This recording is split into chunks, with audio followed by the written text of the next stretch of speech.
I think all of us coming out of our scenario in our world right now, there is still a lot of isolation going on.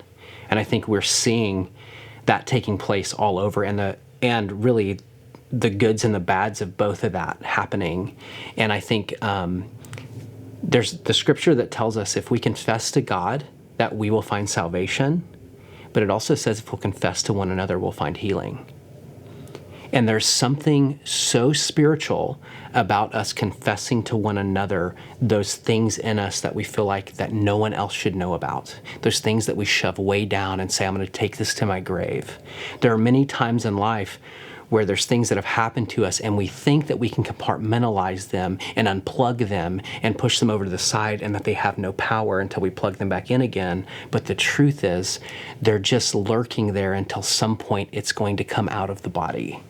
And it's going to come out in weird ways. Sometimes it's going to come out in anger.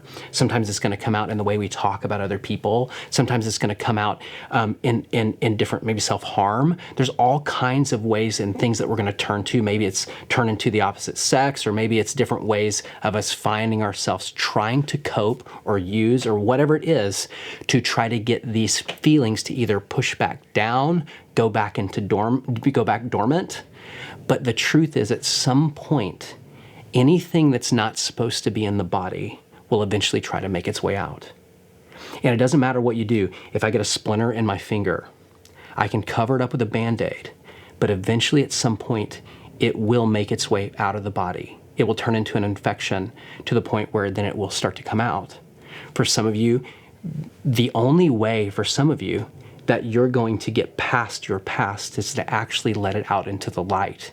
Because I said, shame grows in the dark, and the only way you get shame from continuing to do this in secret is by letting it out into the light. It breaks its power, it breaks its sting. That's why when we confess to one another, we find healing. And so some of that needs to come out of your mouth, because what you don't talk out, you will act out. It's the way it is. There's books like Body Keeps the Score. There's all these different books that we've read, that we've heard about, that it didn't start with you. There's all these amazing books that teach us now from our own body, from science, that shows us that what's in us will start to come out of us at some point, and you actually can get to choose when it comes out instead of allowing it to overcome you and it come out on its own. And so you have that ability, but who is that person in your life that you can trust?